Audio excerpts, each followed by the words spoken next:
Lundi 2 février, c'était la journée mondiale des zones humides. Rendez-vous au Marais Saint-Rest à Saint-Jean avec Véronique McGrath de la Fondation pour la protection des sites naturels du Nouveau-Brunswick pour en parler. Le marais Saint-Rest se trouvait à être en dessous d'un gros glacier durant la dernière ère glaciale.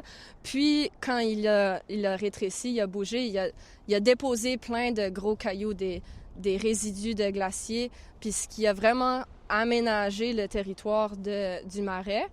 Puis après ça, plusieurs années après, il y a eu des colons français, des Acadiens qui ont venu s'installer, puis ils ont développé le marais pour créer des terres agricoles.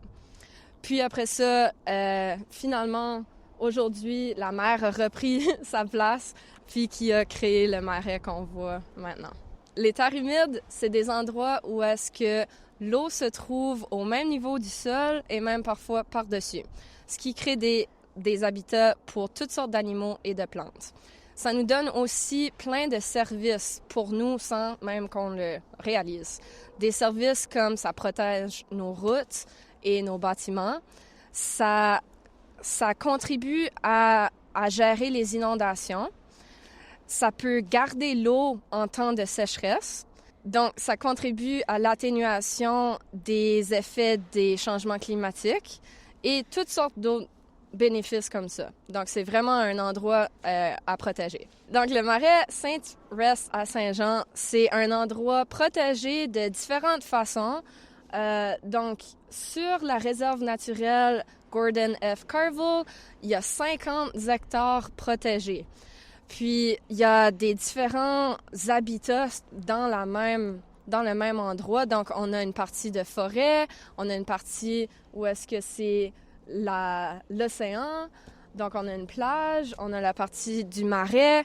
Donc, tous ces différents endroits-là, ça crée des habitats pour différents animaux puis différentes plantes. Les oiseaux de rivage, des oiseaux migrateurs, ça, c'est ceux qu'on aime vraiment observer puis d'apprécier.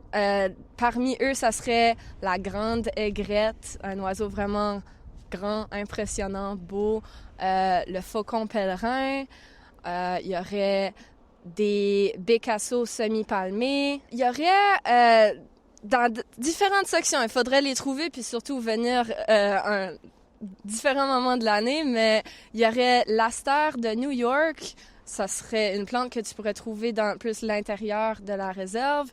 Le foin d'odeur, la salicorne maritime, le plantain maritime et le troscar maritime. C'est vraiment la composition unique des milieux humides, des terres humides qui fait un endroit parfait pour ces plantes-là qui aiment avoir un mix de beaucoup d'eau et de terre. Donc, ça crée un endroit parfait pour eux.